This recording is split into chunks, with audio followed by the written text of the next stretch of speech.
преследование сторонников коммунизма от наследия грабительского капитализма, но зато она дает возможность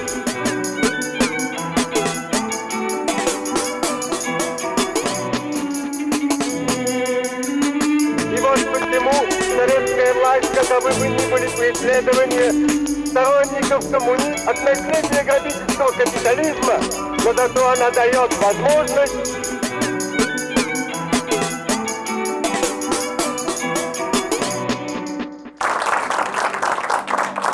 Bueno, muchas gracias y nuevamente vamos a retomar los temas que siempre percibo tardíamente que quedan a disposición de todos nosotros a medida que reparo el inmenso continente que es la Revolución Rusa. La proliferación casi inabarcable de hechos que se contienen en esa expresión que nos es familiar. Y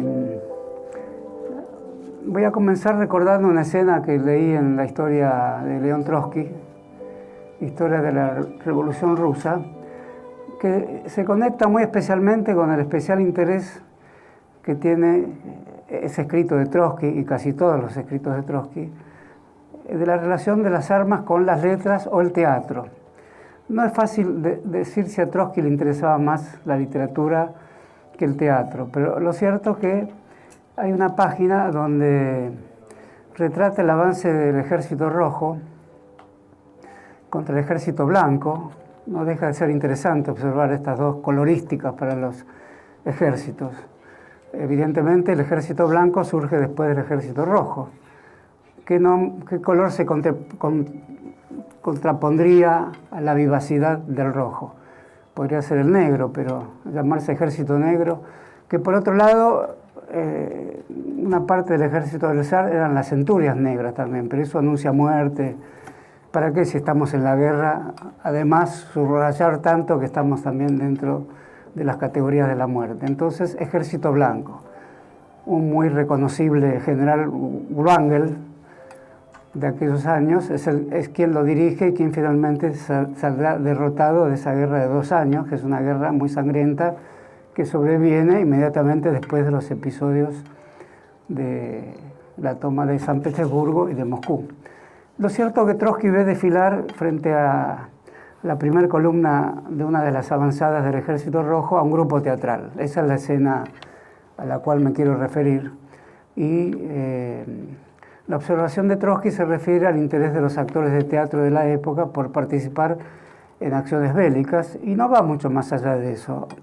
Apunta que en la eventualidad de la inminencia de algunas batallas muchos eran prisioneros, de modo que corrían la suerte de los soldados, pero eran actores, de modo que actores y soldados, y acá rememoro uno de los grandes libros de Eduardo Rinesi, compartían el mismo escenario. Y en la observación de Trotsky, la idea de que hay un teatro que precede las acciones militares, aunque no la aclara nunca excesivamente, no deja de pertenecer al espacio que siempre le concedemos a la palabra teatro, que muchas veces está en una escena o en un edificio encerrada entre 4 paredes y en distintos tipos de escenarios, pero que también la otorgamos con bastante liberalidad a los campos donde se realizan las batallas, de modo que la guerra y el teatro es una intuición de Trotsky, una pintura de sus tantas observaciones específicas que no atañen a la lógica central de los acontecimientos. Pero ocurre que Trotsky se interesa por un teatro de la Revolución y es la época del gran dramaturgo Meyerhold, sobre el cual Trotsky escribe mucho también. Trotsky se propone un tipo de teatro, después de hacer esta observación sobre los actores que van encabezando como una troupe circense a los soldados, se refiere a un tipo de teatro que interese al pueblo, a las masas, a un vasto público. Es un problema absolutamente contemporáneo.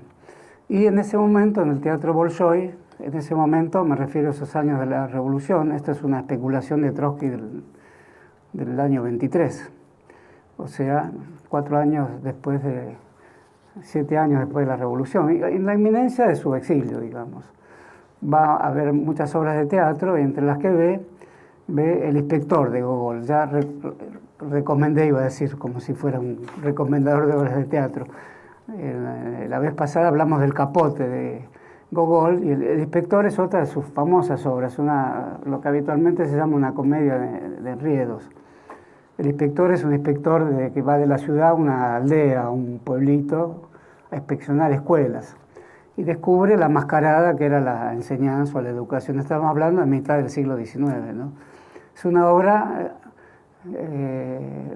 reidera, como decían los críticos teatrales en algún momento. Y Trotsky defiende ese tipo de obras y al mismo tiempo debate con los críticos teatrales de la Moscú de aquel momento. Hay que pensar que son los inicios del debate económico sobre la nueva política económica que permite cierta apertura del pequeño comercio rural frente a lo que se llamó antes el comunismo de guerra, es decir, el control estatal de toda la actividad económica. Ese es un gran debate entre Trotsky, Lenin, Stalin. En ese momento a Trotsky le interesa también el debate sobre qué teatro debe estar presente frente al interés de las masas populares. Y se encuentra en el gran debate de la época entre futuristas, simbolistas. Su preocupación por el arte socialista deviene del hecho de que tiene una teoría bastante estricta sobre la formación de un arte socialista. Él cree que si no hay una sociedad socialista, no puede haber un arte socialista, con lo cual deducimos muy fácilmente que su idea del arte podría ser un poco más pobre que sus análisis específicos de tal o cual obra, que nunca son pobres, por el contrario, la encumbran como grandes obras, o si tiene que atacarlas, lo hace con gran empeño y delicadeza. Pero su idea de que hay un arte socialista cuando hay las bases materiales que lo permiten, es una idea que nos puede permitir ligar a Trotsky a una concepción de un sustento teatral dependiente exclusivamente de la sociedad a la cual pertenece, sin otorgarle al teatro mayor capacidad de excederse respecto a la determinación social. Y al mismo tiempo le retira lo que los actores de la época, sobre todo Meyerhold, querrían para ese teatro, que es un teatro de avanzada, un teatro que se arrogaba para sí mismo la cualidad que podía tener un líder político. Por eso había actores en el frente de batalla, se arrogaba una cualidad de conducción social, de elaboración de trazados para que por ahí caminen las multitudes, las alamedas de la historia, como decía el presidente de Chile, Salvador Allende. Entonces ese es un debate de Trotsky con Meyerhold, al que aprueba, y es el comentario de Trotsky de grandes obras, como El Inspector, a la que aprueba también, y aprueba ciertas fórmulas a las que acude Meyerhold, que después retomará, o que por la misma época emplea también Bertolt Brecht, que es, o Piscator, que es tomar en el teatro todo lo que en aquel momento había producido el cine mudo, y tomar en el teatro todo lo que había producido en aquel momento la publicística. Por lo tanto, El Inspector de Gogol, cuando se da en el Bolshoi de Moscú, tiene una característica, parece como siendo una obra de vanguardia cuando es en realidad una obra del siglo anterior, exactamente casi un siglo antes. Entonces ahí se le presenta a Trotsky el dilema entre los futuristas y los simbolistas. Y lo ve a Meyerhold con simpatía porque efectivamente Trotsky lo primero que hace es ver con simpatía lo que después critica, porque si piensa que no existe un arte socialista, hasta que no haya socialismo enteramente derramado sobre todos los poros de la sociedad, sí piensa que hay obras que propenden al socialismo y experiencias que propenden al socialismo. Entonces le interesa, como le interesa a cualquier tecnología, le interesa la tecnología del teatro. Por lo tanto, saluda a la aparición de algo que hoy sigue siendo una experiencia que se practica muchas veces, cuando se dan obras, sobre todo alemanas. En el Teatro Colón también aparecen o piezas musicales hechas específicamente para una ópera o filmaciones específicamente hechas para esa obra, solo que estos son los momentos donde se reúne un poco wagnerianamente la idea de que todas las artes corresponden a una única arte, que cine, teatro, en fin, publicidad pueden ser un única arte. Y Trotsky da la impresión que se dirigiría hacia una concepción artística donde en un solo momento, con un solo estilo, o bajo una sola obra, que puede ser una obra retomada del pasado, se pueden expresar artes tan diversas como la pintura, el teatro, la cinematografía y la literatura. Y por lo tanto, digamos, también la publicística, los grandes carteles que atraviesan el escenario o que están fijos en el escenario, a la manera del cine mudo, comentando una acción o superponiéndose de una forma contrapuntística a esa acción. Bueno, todo esto origina un debate de Trotsky con otros autores teatrales respecto a una cuestión que hoy también está presente en cualquier autor teatral, en cualquier persona que le interese el teatro o que le interese cualquiera de las artes, que es la relación entre el producto de una obra artística, el artista productor de una obra y la capacidad popular de integrarse a ella bajo la forma de una comprensión total de la obra.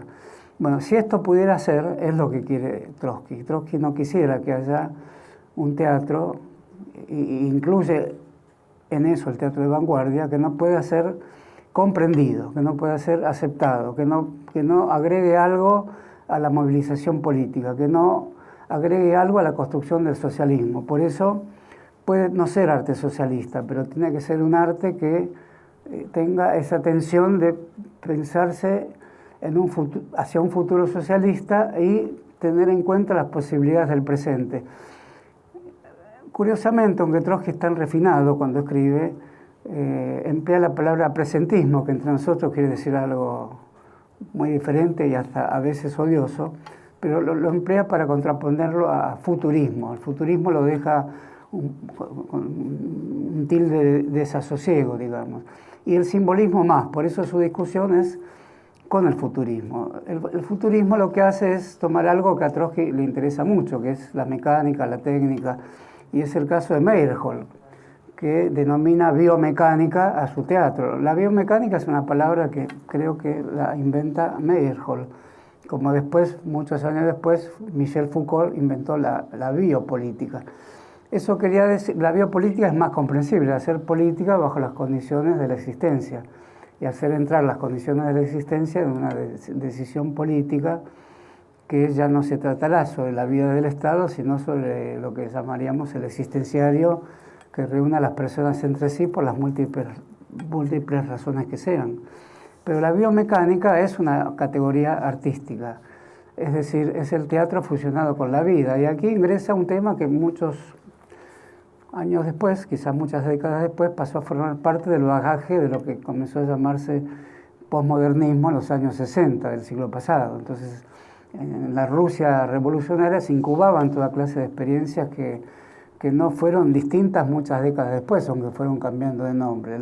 La biomecánica era la idea de que hay algo en los cuerpos y hay algo en la tecnología que una revolución socialista debe tender a integrar, más allá de que el socialismo tiene un legado de palabras ante sí, que es la socialización de los medios de producción, la relación de las fuerzas productivas con los medios de producción, o con las relaciones, fuerzas, relaciones, bueno, todo eso era el legado de Marx.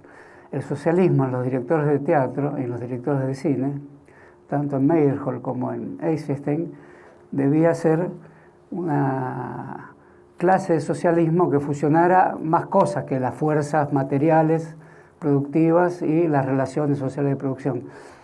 Las fuerzas debían llamarse fuerzas mecánicas y debían ser operatorias, es decir, tuberías de gas, locomotoras, grandes calderas, sistemas eléctricos y los cuerpos. Y los cuerpos eran cuerpos teatrales. Y en esa escena teatral hay una obra que no se conoce tanto, y no sé si algún grupo teatral la puede representar hoy, que creo que se llama El Gas, de Eisenstein, que transcurre en una planta de gas. O sea, la idea de que el teatro debía acercarse a la vida es una idea riesgosa para el teatro, pero al mismo tiempo es la idea culminante del teatro. De modo que un actor que hacía de operario de una planta de gas, lo hacía en una planta de gas. Faltaba decir que era un acto teatral la simple idea de que un operario, no actor, estuviese en ese momento actuando realmente como operario de la planta de gas. De modo que la fusión entre la tecnología y la estética aparecía como una fórmula revolucionaria para un tipo de artista revolucionario en Rusia que había tomado la revolución a su cargo. Pero ¿cómo es esto? La revolución no le hicieron un personaje que se llamaban de otra manera, no se llamaban Eisenstein, no se llamaban Meyerhold, se llamaban Lenin, Trotsky, etc. A Lenin le preocupa menos este problema, pero a Trotsky le preocupa tanto que efectivamente entra en debate con ellos porque él percibe, y Lenin también percibe, que todo este grupo de actores, porque si un actor va a encabezar un pelotón militar, no estamos ante cualquier situación, estamos ante una situación con una fuerte presencia de lo que llamaríamos una vanguardia estética y militar al mismo tiempo, van adelante de todos y pueden ser tomados presos y corren la suerte del soldado. Entonces, ante eso aparece la cuestión de configurar la revolución en el arte bajo un nombre, y ese nombre fue arte proletario, Proletkult. El arte proletario se propuso hacer teatro en todas las fábricas, por lo tanto, las fábricas recibían el impulso del grupo teatral que hacía teatros en ellas como un modo de mímesis absoluta, es decir, era teatral el gesto de producción de una línea de montaje, digamos así, de la fábrica Putilov, que es una fábrica metalúrgica, que el acto teatral de representarlo con una trama podía agregarse a la mera utilización de los medios técnicos de producción. Sin embargo, ese tipo de teatro que se solidariza absolutamente con los materiales que emplea, no dice, soy teatro porque además de solidarizarme con la planta de gas, con la máscara del operario y demás, con la llave mecánica que tiene para atornillar y desatornillar los grandes implementos que están bajo su dominio, o dicho al revés, o que lo podrían dominar a él, no agregamos una trama, porque es un teatro biomecánico, es decir, a la vida y las máquinas que de algún modo vitalizaban a las máquinas y hacían del cuerpo una pregunta sobre qué clase de mecanismo puede soportar en momentos de esta eclosión revolucionaria. Entonces, esto en todas las fábricas, en todas las unidades partidarias, en todas las ciudades, en todos los clubes de barrio. Hay otra obra de Eisenstein, El Box, donde transcurre en un cuadrilátero de box, y es una obra de teatro también. ¿Y quiénes son los actores? Boxeadores. El actor es un boxeador y el boxeador es un actor. Bueno, todo eso se nota en el acorazado Potiomkin, pero se nota de tal manera que hoy no podemos pensarlo sino como ficción. Pero también quiere un acorazado. Se filma en un acorazado. El Potiomkin ya había sido desmantelado. Se filma en su gemelo, que se llamaba Los Príncipes o las Princesas, o los Tres Apóstoles, se llamaban, acorazados del zar. Potiomkin era el primer ministro de Catalina la Grande, ¿no? Todos esos nombres eran la pesada herencia, puesto que se trataba de acorazados, ¿no? Es una pequeña humorada que tengo que advertir que lo es ante la seriedad del público, ¿no? ¿Cómo no va a ser pesada de herencia recibir 3 acorazados del zar? En ese sentido, la dirección del partido bolchevique percibe con preocupación la formación de lo que denominan tanto Lenin como Trotsky un partido paralelo. ¿Y cuál era ese partido paralelo? Un partido que estaba dentro del partido bolchevique también y que no pretendía una codirección, y sin embargo la idea estetizante de la revolución, la idea artística de la revolución, con estos grandes directores que trascendieron a la revolución rusa y que, como me pareció poder decirlo otra vez, la historia es un sistema riesgoso de encadenamiento de las memorias, pero si vamos al cine a ver el acorazado Potiomkin, hay algo de memoria visual dada en un presente inmediato que permite evocar acontecimientos que se han dispersado para siempre, o sea, como tales, pero ese para siempre el cine y la imagen lo relativiza. Bueno, ocurre que el ministro de Cultura también forma parte de el Prolet Cult. Y el Lunacharski, el tan admirado por José Ingenieros, al punto que quería hacer en Argentina la política educacional bolchevique. Eso revela algo interesante, que en Argentina había gente atenta a esta experiencia y al mismo tiempo acá no hubiera sido posible el modo en que se estaba discutiendo en Rusia ni en ningún otro lugar de Europa, ¿no? Por eso esto es una discusión única. Y Lenin hace algo muy habitual en la política de cualquier país, eso sí, pone como viceministra de Cultura, pues Lunacharski era un viejo bolchevique, y era el bolchevique más ilustrado, más europeísta, más iluminista, o más romántico, en fin, su vertiente era Europa, ¿no? Pone una viceministra propia, a su esposa, a Nadiezha Kupaskaya, es la viceministra. Es lo que hace cualquier gobierno en cualquier país del mundo, pone a otro medio diferente al anterior para que no haya excesos, digamos. Lunacharski era una persona bastante independiente y que tiene muchas polémicas artísticas con el ejército, de las cuales Trotsky se burla, porque se lanza a proteger catedrales muy antiguas que están en el frente de guerra. Trotsky en este libro, Mi vida, desmiente que eso haya sido así, pero Lunacharski manda continuamente certificados de antigüedad de las viejas basílicas del siglo X o del siglo XI, detrás de las cuales se parapeta el ejército blanco. Es una gran discusión porque efectivamente no hay ningún ejército, basta pensar en la Segunda Guerra Mundial o en los ejércitos de las oscuras guerras contemporáneas. En el capítulo del Quijote dedicado a las armas y las letras no se define quién tiene el mayor privilegio. Hay un equilibrio inestable entre las armas y las letras, pero se copertenecen. Es un diálogo de Sancho con Quijote, si no me acuerdo mal, y si no me acuerdo mal es el capítulo 35 de Don Quijote. En una revolución como la soviética no existía este equilibrio inestable. Si había un grupo militar parapetado detrás de un baluarte, que era una reliquia histórica de la nación, de la memoria rusa, el ejército tenía que actuar. Era bastante inverosímil que un ejército, entre los oficiales se miraran un catálogo ilustrado de las reliquias del país y dijeron, no, acá no podemos combatir, retirémonos de esta importante posición de guerra porque afectamos el patrimonio público. Eso no existe en un ejército, sería otra clase de ejército. Pero el Prolet Cult es probable que pensara en esa otra clase de ejército también estetizado, que silenciara sus cañones para dejar hablar a la arqueología. Entonces, todos esos son debates de gran significación. No podemos pasarnos esos debates cuando decimos Revolución Rusa. Lunacharski además tiene una fuerte intervención en otro episodio no ignorado, pero no habitualmente solicitado para comentar la Revolución Rusa, que es la presencia de Walter Benjamin en esa época, más o menos, un poquito después que Trotsky sale de Moscú, pero más o menos contemporáneo. Hay un importante escrito de Walter Benjamin llamado Diarios de Moscú. Y son apuntes sobre la vida cotidiana en la Moscú de aquel momento. Y sobre todo son apuntes sobre sus relaciones afectivas con,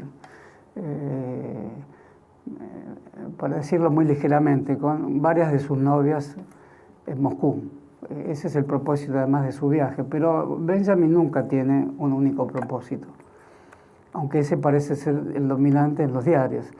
En realidad quiere tomar apuntes de la ciudad como tomará apuntes de París, y en realidad está pensando en París cuando piensa en Moscú, solo que sus grandes apuntes urbanos serán sobre París. Pero en Moscú hace algo parecido y son muy preciosos los apuntes que hace sobre la vida cotidiana y sobre las representaciones teatrales. Justamente uno de sus apuntes es el fastidio que le causa no haber sido admitido a la representación de una de las obras de Meyerhold, que era una obra que Trotsky consideraba un poco aburrida sobre la Revolución Francesa, pero que Meyerhold la cruza de carteles y la vanguardiza, digamos. A Trotsky no le gustó, Benjamin no pudo entrar. Y y se lanza a caminar por una de las grandes perspectivas de Moscú y ahí toma sus apuntes hasta llegar al Kremlin. Bueno, llega al Kremlin caminando bajo el frío gracias a que no pudo entrar al teatro. De ese tono son sus diarios. Y hay un importantísimo comentario también sobre que él ya era alguien levemente conocido en Europa como crítico. Tendría 30 años en aquel momento. Y se le pide un artículo sobre Goethe para la enciclopedia soviética. Quizás la primera edición de una enciclopedia soviética. Él es un judío alemán y es un lector de Goethe. Y Goethe, para Lunáchar, el ministro de Educación, es una figura central, como lo fue para el Che Guevara. Recordarán esa foto famosa de Guevara en la selva leyendo a Goethe. Y Lunáchar quiere un Goethe que no se da el de Benjamin, de modo que Benjamin se pasa un buen tiempo escribiendo el capítulo de Goethe de la enciclopedia soviética y es rechazado. Hoy cuando se rechaza un artículo a cualquier persona, en general un gerente editorial de cualquier editorial no da mayores explicaciones, ni escribe un tratado, ni siquiera escribe un renglón. Lunáchar se toma el trabajo de escribir como 20 páginas, observando una por una el desarrollo que hace de la figura de Goethe y Walter Benjamin. Las dos cosas quedan en la historia de la literatura del siglo XX. Tanto el artículo de Walter Benjamin, que hoy se lee bajo el título de Las afinidades electivas, que es un gran artículo sobre Goethe, tomando justamente el título de una de las novelas de Goethe, y el otro es el artículo de Lunáchar, donde le recomienda al comisariado de la literatura del pueblo, del Ministerio de Educación, rechazar el artículo. Y es muy fina, porque es un gran conocedor de Goethe, pero de algún modo quería sovietizarlo un poco, quería hacer que ese romanticismo tuviera desprendiera algún gajo de interés por lo social, por lo popular, y no era el caso de Benjamin. Por eso es otra de las discusiones que computamos en la relación entre la Revolución Soviética y el modo en que revisa su propia literatura y la literatura universal. Un poquito antes, para mencionar otra visita célebre, había estado Gramsci en Moscú, y sus propósitos son más bien políticos que amorosos, pero no obstante su esposa será rusa, una violinista rusa, ahora no recuerdo el nombre. Entre paréntesis, el historiador francés que no recordaba el nombre la vez pasada es Jules Michelet, del cual rememoro su gran trabajo sobre las brujas. Su historia de Francia tiene 8 volúmenes, es excepcional, tiene un enorme valor, llega hasta la Revolución Francesa. Pero Las brujas es un libro sobre la cuestión femenina, vista por un ojo agudísimo del siglo XIX, ¿no? Bueno, ahora como no me acuerdo el nombre de la novia de Walter Benjamin, así vamos, como ya dije, típico de la televisión, enganchando para la sesión posterior. Entonces ahí se sabrá, se descubrirá quién era la novia. Ahora la recuerdo, pero la voy a mantener en suspense. Ahí Gramsci deja 2 testimonios de grandísimo interés que permiten una discusión también de absoluta actualidad, porque Gramsci es otro crítico, y además teatral. Trotsky es un crítico literario y un crítico teatral. Y además es un observador de su escritura en relación a la técnica de muchas maneras que después tendremos ocasión de ver mejor. Pero una de ellas es que como tiene que escribir en el tren de guerra, su tren de guerra son 2 grandes locomotoras y el vagón artillado. Hay varios vagones con soldados y visita todos los frentes de guerra en el periodo posterior a los años 20 en la guerra con el ejército blanco, ¿no?, que se desarrolla en varios frentes a lo largo de toda Rusia. Su escritura, dice, se escribe como sintaxis al compás de los saltitos que da el tren cada vez que pasa por una juntura de vías. Eso recuerda mucho el cuento de Rodolfo Walsh sobre de la muerte el momento en que muere un corrector de pruebas. Ahora no recuerdo el nombre del cuento de Walsh, porque la forma de investigarlo es que estaba corrigiendo las pruebas en el tren de La Plata a Buenos Aires. Y cada vez que el tren paraba y arrancaba había un saltito en la letra. Y un verdadero investigador, ¿qué hace?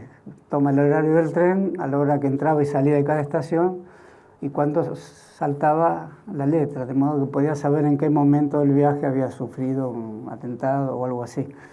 Perdonen por recordar mal ese cuento de Walsh, pero se trata de la misma relación entre el traqueteo del ferrocarril y el modo de una sintaxis. Y ahí tenemos otro tipo de observación de Trotsky que nos permitiría preguntar, pero esto es algo que nos permite concebir un personaje de una revolución, porque un personaje de la revolución tendría otro lenguaje, hablaría con otra sintaxis. Él dice, mi sintaxis ya terminó siendo la del modo en que salta el tren ante cada juntura de las vías. Entonces, tecnología ferroviaria y escritura aparecen asimiladas. Entonces, estamos ante un personaje singular en ese sentido para el modo vertiginoso en que se daban los acontecimientos en la revolución. En el sentido de la técnica, ya sabemos que la forma de adjuntar la cuestión eléctrica, que no era desconocida, pero en Rusia se precisaba una revolución de la electricidad también, y esa conjunción entre socialismo y electricidad que se le debe a Lenin también forma parte de una hipótesis que hace responsable a los acontecimientos de balancearse entre una proposición política, una revolución, y una proposición tecnológica que poco a poco también va reclamando del epíteto de la revolución para organizar su propia competencia con las tradiciones políticas, es decir, con el mundo de las ideas, o con el mundo del espíritu, o con el mundo de la ética, entonces, o con el mundo de las teorías y fórmulas técnicas. Entonces, o son caminos paralelos o se entrelazan, y si se entrelazan, ¿cómo? Otra cuestión que entonces nos permite avanzar un poco más en la idea de cómo entrelaza Trotsky la mecánica y las letras, el pensamiento teórico y el pensamiento técnico, lo permite la Torre de Eiffel. Bueno, la biomecánica, como dijimos, es la solución que encuentra Meyerhold para fusionar cuerpos, presente real de esos cuerpos y cuerpos teatrales. Esa es una proposición que desafía nuestra imaginación, desafía nuestro horizonte imaginario. A eso podríamos llamar revolución también, de un modo en que abre la idea de revolución hacia las letras más que hacia las armas. En el caso de la Torre de Eiffel, que había sido acabada de construir no mucho antes, por eso llamaba la atención, aún hoy se construye en 1899 o algo así, para la Exposición Universal de París. ¿Qué tipo de monumento es? Eso es lo que se pregunta Trotsky. Es un monumento que homenajearía a alguien, pero acá parecería que la torre se homenajea a sí misma, homenajea a los materiales con los cuales está hecha, o sea, es el homenaje a la era del hierro, a la era de la máquina. Es un homenaje a la exposición industrial, es un homenaje a la industria. Y es una torre que tiene además, no se podía desconocer que su forma no es la de una torre que exenta de ese movimiento de dos curvas que coronan en una cúspide, que algo le debe a los estilos de decoración de la época también. Entonces no podríamos decir que solamente es un monumento abstracto a la era del motor de explosión. Bueno, a Trotsky le interesa esa torre, pero la ve de formas sencillas y al mismo tiempo inútil. Ve que es un tipo de monumentación inútil y la compara con la que un arquitecto del grupo del Prolet Cult, que se estaba tornando un grupo amenazante al cabo de 3 o 4 años de revolución. Por eso Lenin de algún modo lo interviene, como dije, con su propia esposa en el Ministerio de Educación, que fomentaba el Prolet Cult, ante la advertencia de Trotsky también que cultura proletaria habría cuando la revolución triunfara. Mientras tanto, habría obras socialistas y nada más. Bueno, ¿el arte debería o no ser útil? La Torre de Eiffel no es útil. Entonces introduce también un elemento de utilidad en el arte que desmentiría un poco el modo en que se interesa por el futurismo. El futurismo inspira su arte, y de ahí su nombre, en las formas mecánicas.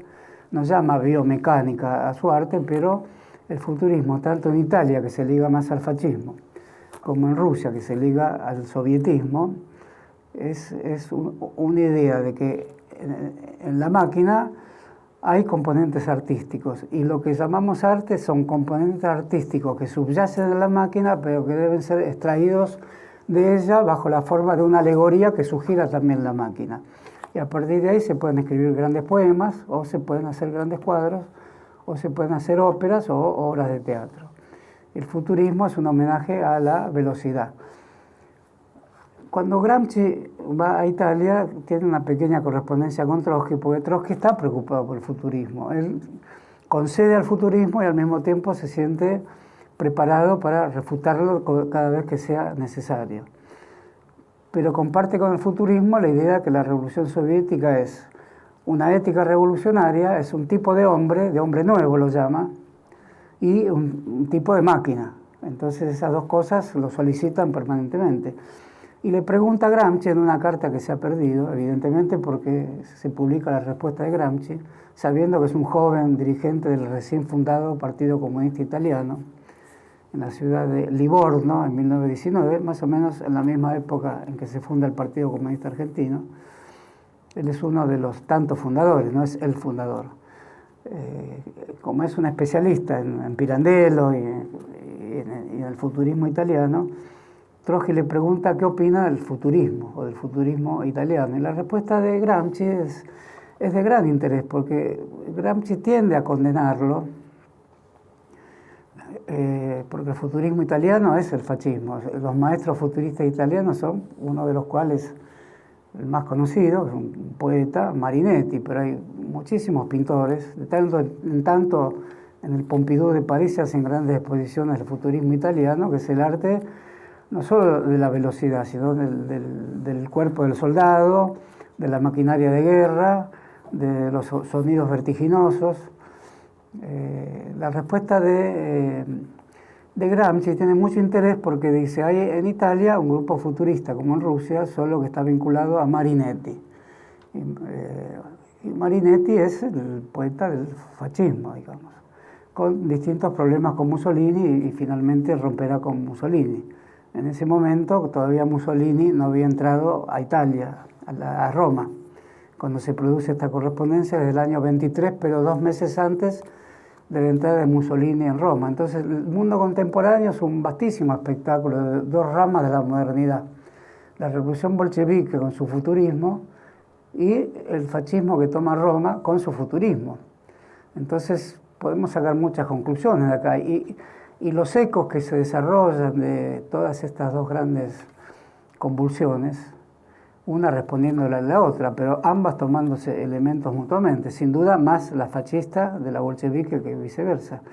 Tendrán ecos en Latinoamérica las dos, por eso muchos dicen, y no comprendemos lo que pasó en Argentina, porque tienen que escuchar el modo diverso y no fácilmente previsible, y no fácilmente aceptable de estereotipos rápidos que se producen en la Argentina de los años 40. Incluso se ve en la publicística del movimiento social característico de esa época de qué modo el futurismo había influido. Por eso estamos hablando de lo que habitualmente se llama modernidad, con estas 2 grandes alas que protagonizarán una guerra teniendo fórmulas artísticas que se llaman del mismo modo. En un lado el futurista era Mayakovsky, en el otro era Marinetti. Cuando viene a la Argentina por esos años, lo saludan todos los escritores de la época, Macedonio Fernández, Borges, Girondo. El encargado de saludarlo y darle la bienvenida es Macedonio Fernández, que dice, aceptamos todo en usted, gran poeta, solo que le vamos a cuestionar su teoría del Estado total, ¿no? Era el grupo liberal argentino, pero para que se vea hasta qué punto estamos frente a categorías estéticas universales que interesan en todo el mundo. Y Gramsci dice, hay actualmente en Roma una exposición futurista dirigida o curada, como diríamos hoy con una expresión enrarecida, curada por Marinetti, y un grupo futurista que saca la revista Il Príncipe. Están un poco equivocados porque toman el futurismo como una forma del fascismo y al mismo tiempo están pensando en un duce o en un jefe primordial y por lo tanto no es exactamente el futurismo ruso.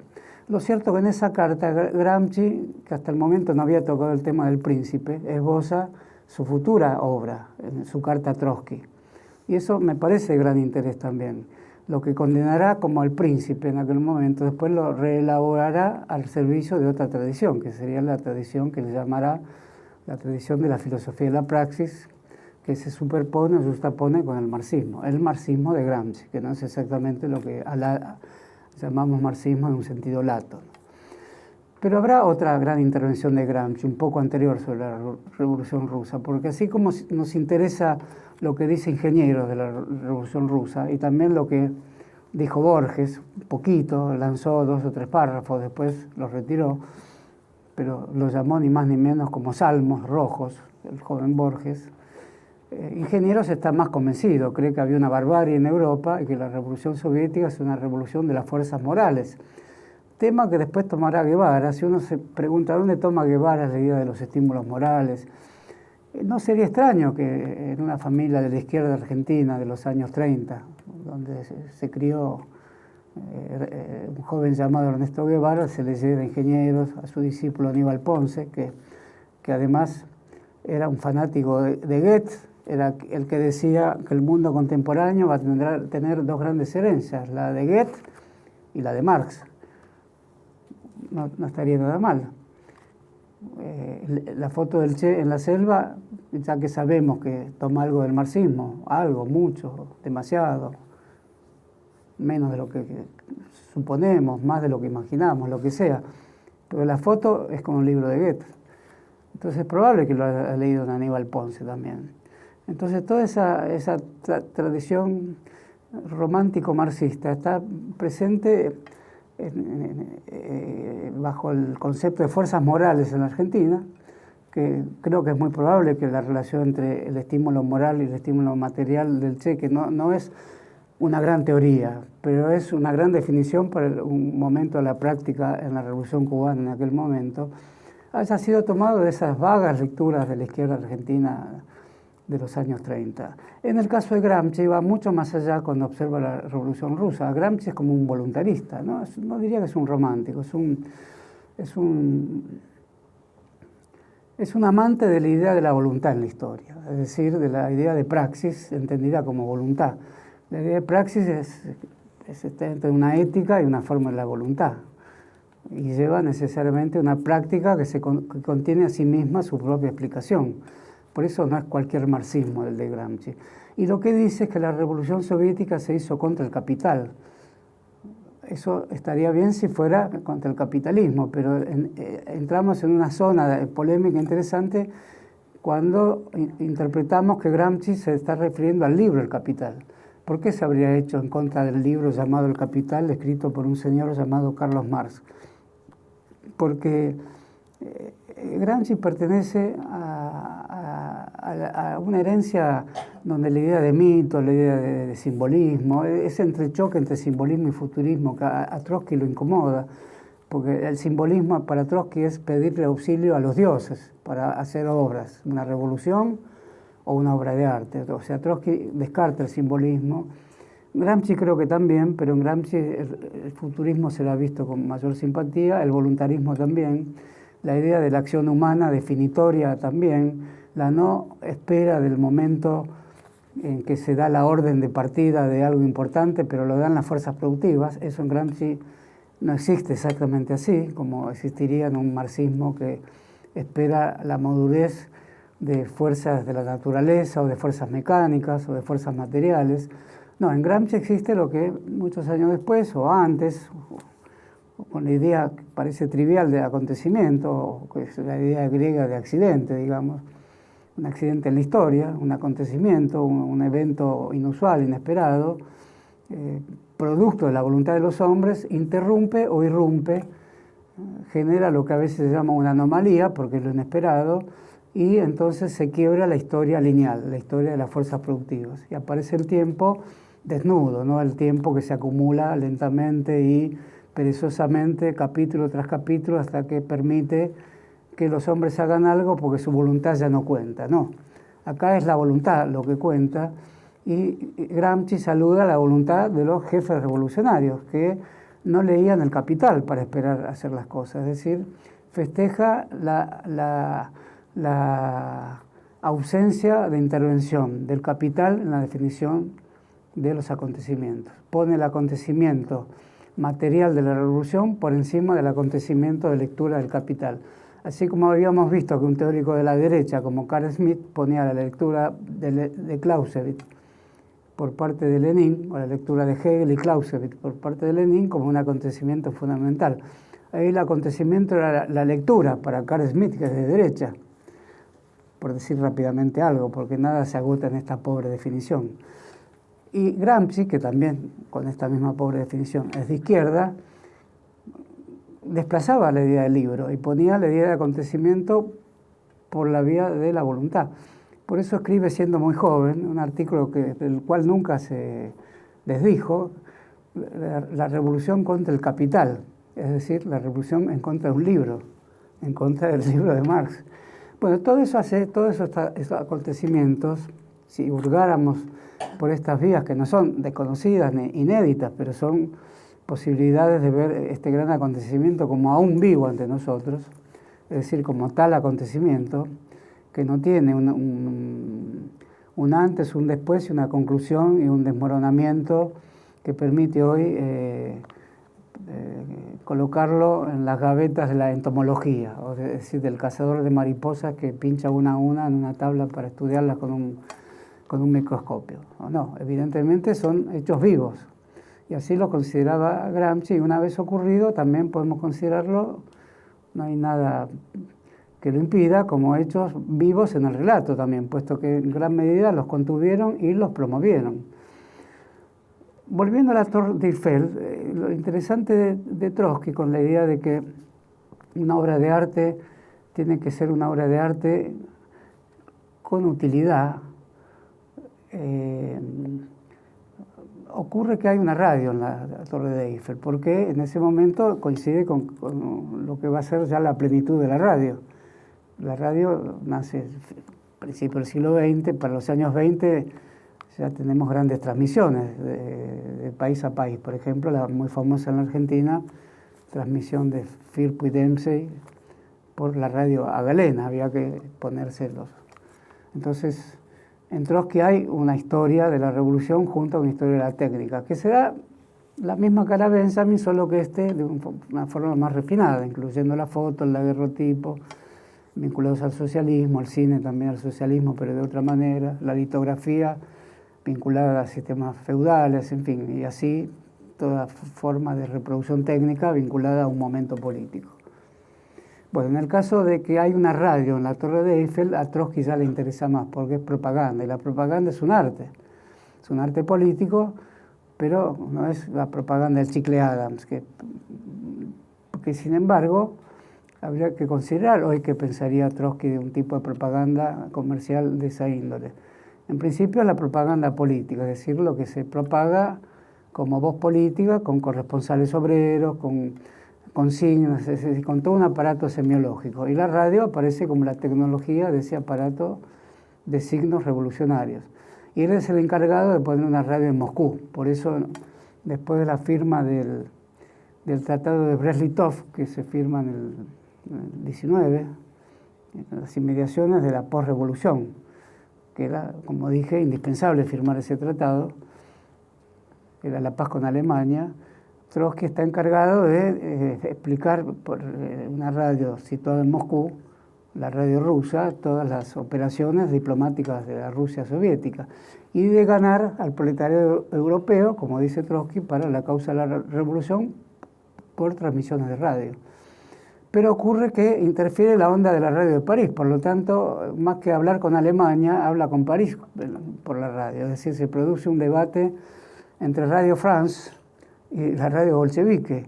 Por eso a Trotsky le interesa la Torre de Eiffel, porque debate con la Torre de Eiffel. No solo debate artísticamente como monumento de la modernidad, diciéndolo feo y calificándolo de inútil, sino que además da una vuelta entera y ahí sí lo considera útil cuando, además de tener una radio, él que tiene otra, entra en un debate de locutor a locutor, digamos, ¿no? Son dos aparatos comunicacionales que defienden dos posiciones políticas diferentes en torno a los años 20. Y en ese sentido, toda la idea de Trotsky sobre el modo en que el socialismo y la técnica se colocan en posiciones homólogas, creo que es el gran tema no resuelto acabadamente por Trotsky ni por la Revolución Rusa, no resuelto por nadie que lo haya tratado con la agudeza que se lo ha tratado durante todo el siglo XX. Pongamos, por ejemplo, el Instituto de Investigación de Frankfurt, que a partir de los años 40 ve la peligrosa disparidad que se produce entre el arte y los medios técnicos, y por lo tanto lanza la consigna bien conocida de poner una suerte de anteparo, de defensa o de tabique ante el avance de lo que se llama, por primera vez creo en la historia de la teoría del arte, industria cultural, es decir, uniendo esas dos palabras hasta el momento contrapuestas.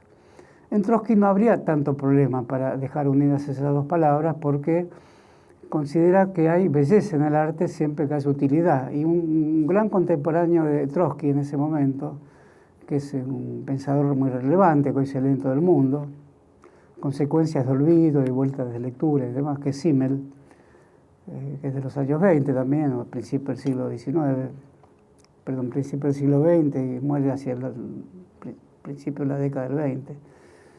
No recuerdo bien, pero bueno, es un pensador contemporáneo al modo en que Trotsky se plantea estos problemas. Y cuando estudia El asa de la jarra, que es un famoso artículo de Simmel condenado por Adorno, por otro lado, para establecer o poner a prueba la idea de arte en un objeto cotidiano irrelevante, que es el asa del jarrito con el cual tomamos el té. Entonces, esa forma tiene muchas variaciones a través de la cultura. Doy un simple ejemplo de variaciones de objetos cotidianos artísticos, los zapatos.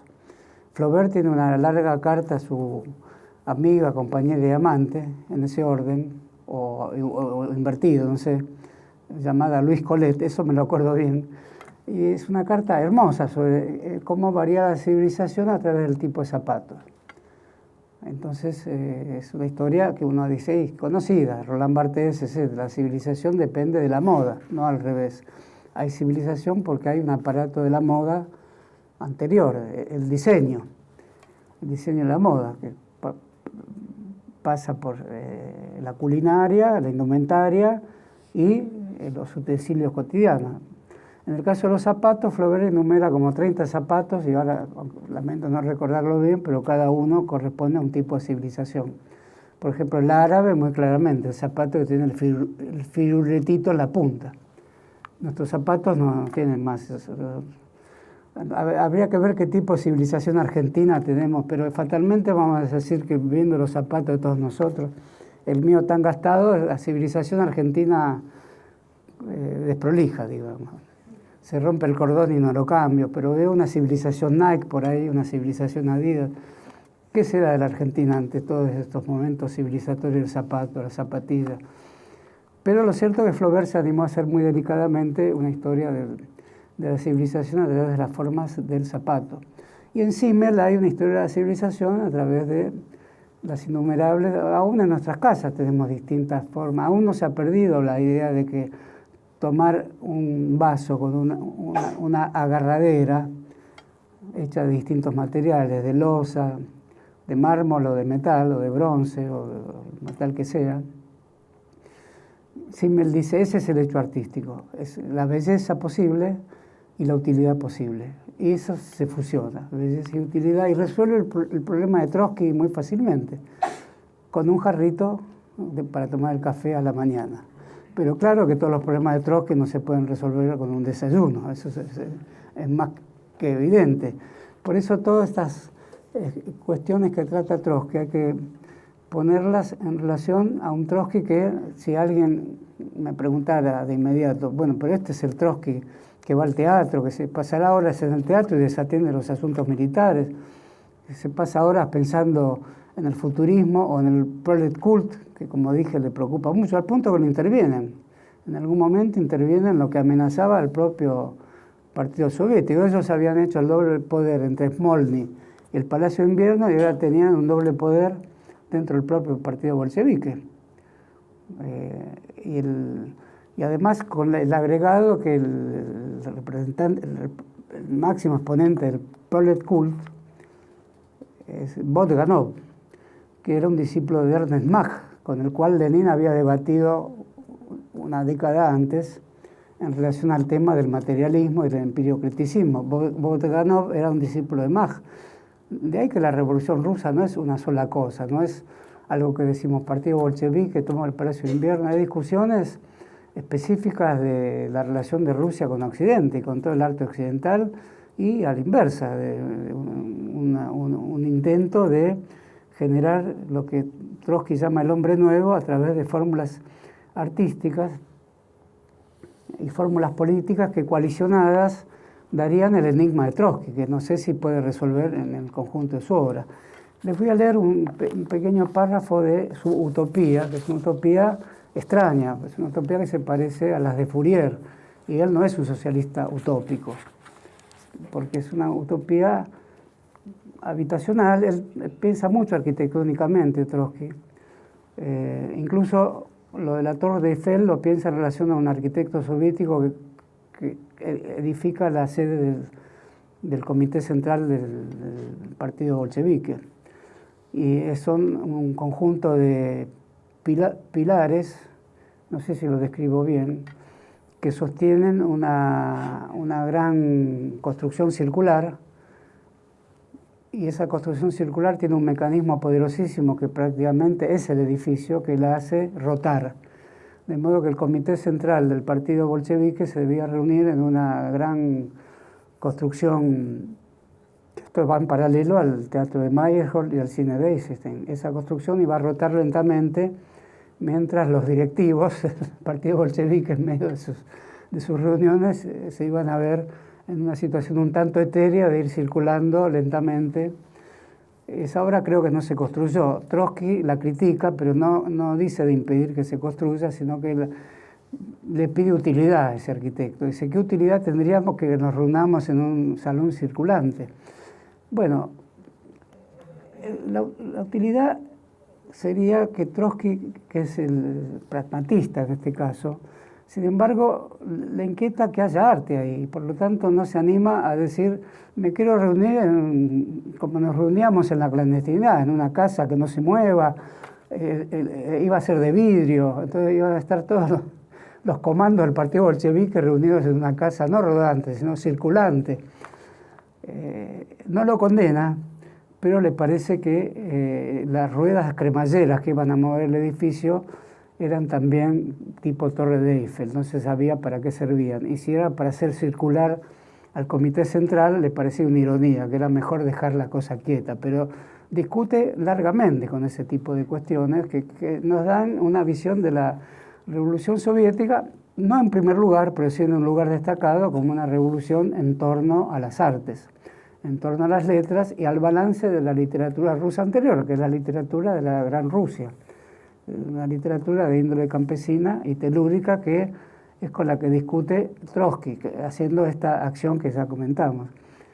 Levanta la memoria de todos esos escritores y los anula totalmente desde el punto de vista político y les deja tramos enteros de su vitalidad literaria. Es una gran cuchilla incisiva que clava Trotsky esto incluye a Esenin, a Dostoyevsky, en fin, a Gogol, a todos los autores que él comenta, que son del siglo XIX.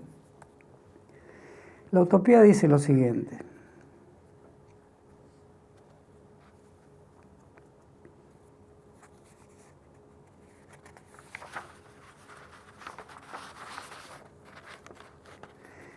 El hombre nuevo hará construcciones titánicas de ciudades, de nuevas ciudades. Esto lo escribe en 1925, un poco antes del exilio también, de modo que está en Rusia, no es alguien que está en un barco que va para México, en Coyoacán, creando conejos. Es alguien que está aún con cierta capacidad de decisión, aunque para esa época ya la va perdiendo lentamente. La proposición que rige esta utopía es que va a caer el muro entre el arte y la industria. Eso es una gran responsabilidad. Si cae el muro entre el arte y la industria, se está anunciando una industria cultural de otro tipo. Está anunciando lo mismo que intenta criticar. Torres de Eiffel, pero que sean bellas. Edificios del Comité Central Confederal, vamos a decir. Imaginemos a los triunviros de la CGT reunidos en la soparda de un edificio de vidrio que va circulando. No estamos inhibidos que nos cause cierta gracia eso, pero Trotsky toma estos asuntos en serio, ¿no?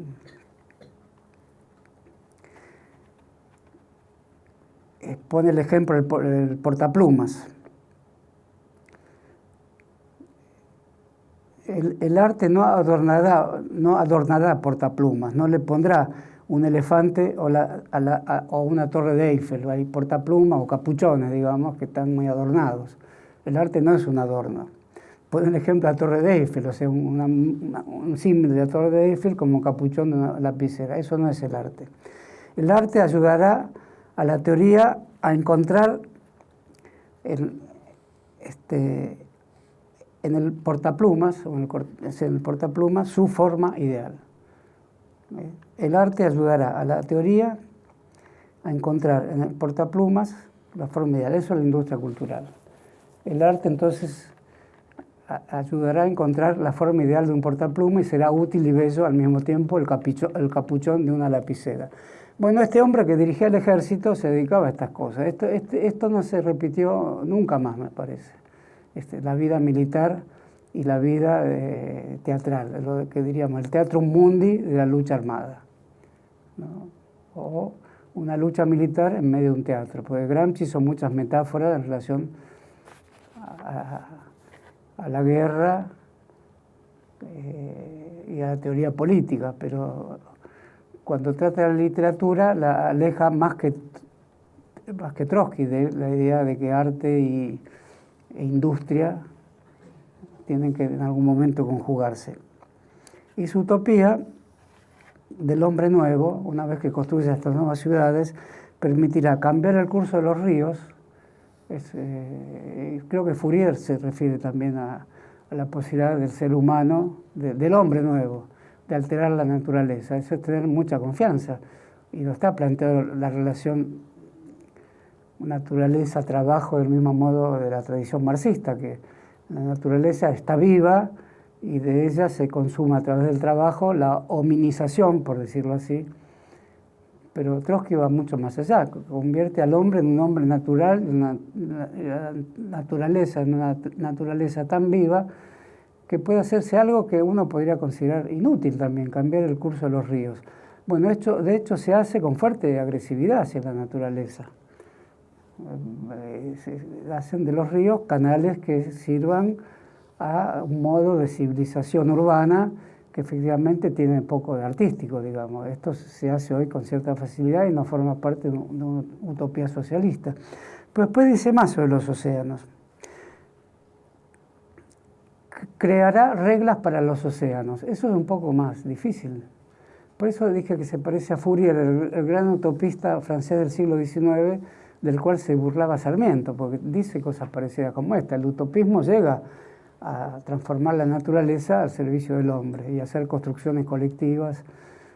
Habría que ver si en Trotsky esto podría ser una herejía para la tradición trotskista, no habría cierta influencia no decididamente revelada para él de los episodios anteriores del gran socialismo utópico francés, que le preocupaba tanto a Sarmiento, porque también veía un rasgo de locura en ese utopismo, puesto que había representantes en Argentina que dejan unas ruinas en Entre Ríos de un tipo de construcción llamada falasterio, que es un nuevo tipo de ciudad para el hombre nuevo, donde todas las funciones orgánicas, artísticas y técnicas se realizan en una sola fórmula habitacional, ¿no? Eso, ahí quedan algunos cimientos en Entre Ríos.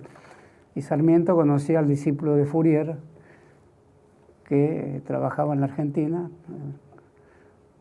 un poquito después de Caído Rosas, para fundar fanasterios, de los cuales perdura uno en Estados Unidos, creo.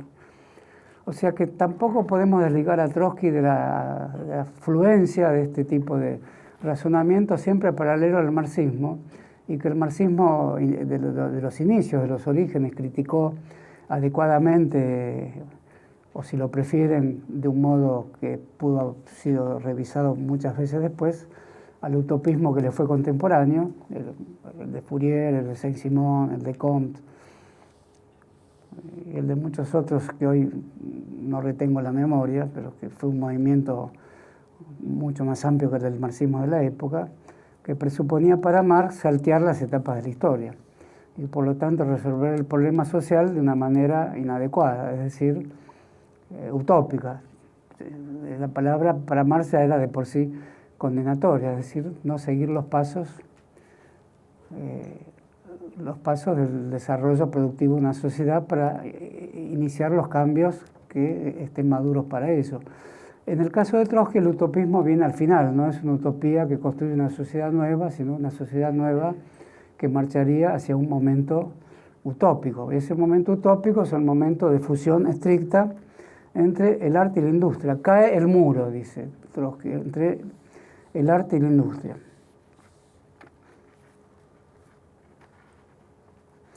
Y en ese mismo escrito que critica tanto a los poetas de la Tierra Virgen, que son los populistas rusos, los Narodniki, que son los grandes poetas rusos finalmente, que coronan en Dostoyevsky. Es decir, hay algo en Rusia de misterio, hay algo en Rusia de herencia indescifrable, hay algo que hace de los rusos, como piensa cualquier nacionalidad, cualquier cultura, que hace que la búsqueda del origen sea el encuentro de un misterio. Entonces, en ese sentido, Trotsky combate a ese tipo de poética que conoce bien y a la que llama La Casa del Urogallo, que es un animal fantástico, que también se refiere a un poeta de la época que hace poesía sobre el urogallo.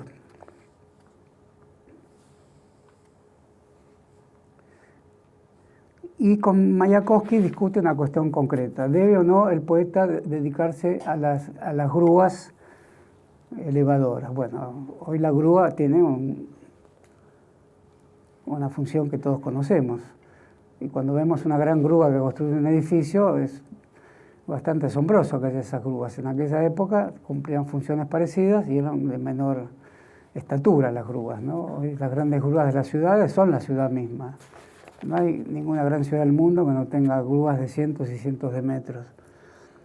Bueno, ¿debe un poeta o no hablar de las grúas? Evidentemente, Mayakovsky vacila un poco y Trotsky decide muy afirmativamente que el poeta debe hablar de las grúas. Eso es fácil de resolver porque, por supuesto, una grúa es diferente convertida en una temática que convertida en el ferrocarril que al dar saltos traza la gramática o la sintaxis de una frase. Si la grúa, al elevar o al construir edificios, fuera un homólogo del modo de escribirse, estaríamos ante otro problema. Pero eso es lo que le quiere decir Trotsky a Mayakovsky. Es decir, la grúa tiene que estar en el interior de las poéticas, no solo ser un contenido o una temática de una poética, ¿no? La manera de configurar el lenguaje estaría ya en la técnica y ahí estaría por verse a la inversa esa fusión entre técnica y literatura y cultura cuyo muro caería. Bueno, Trotsky nos deja, así como toda la utopía biomecánica de Meyerhold, nos deja los umbrales del debate sobre la industria cultural.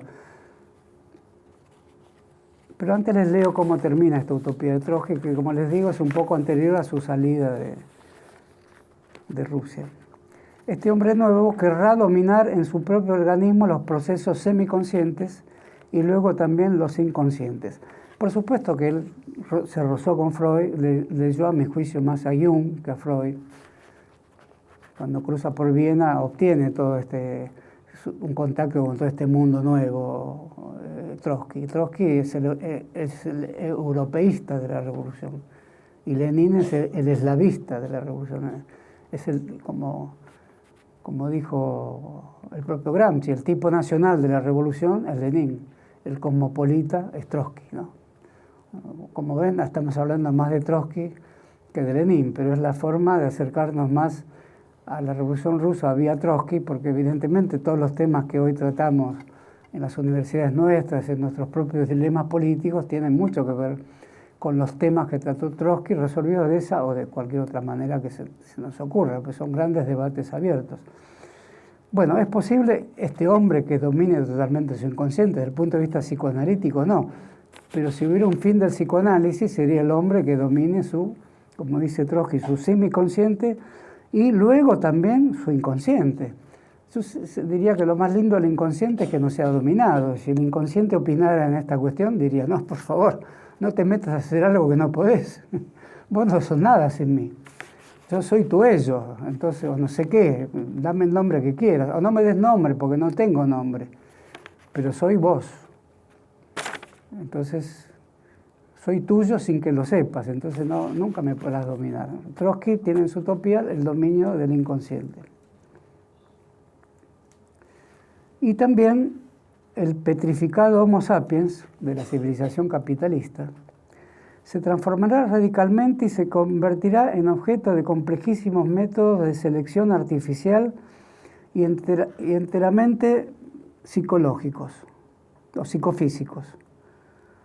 Bueno, esto ya es un tipo de darwinismo biomecánico. Ahí Meyer, Hall y Trotsky nos dejan en la antesala de cierto darwinismo psicofísico que no parece ser la mejor solución para el conjunto de interesantísimos problemas que había planteado, pero dicho así revela hasta dónde era capaz de llegar Trotsky con su razonamiento. Es decir, las vanguardias que las tiene bajo vigilancia estética, no es quiero aclarar que la vez pasada dije comisario, cuando comenté la anécdota de John Reed, donde dice, acá está la revolución. El coronel se tenía que inclinar ante la decisión del comisario político.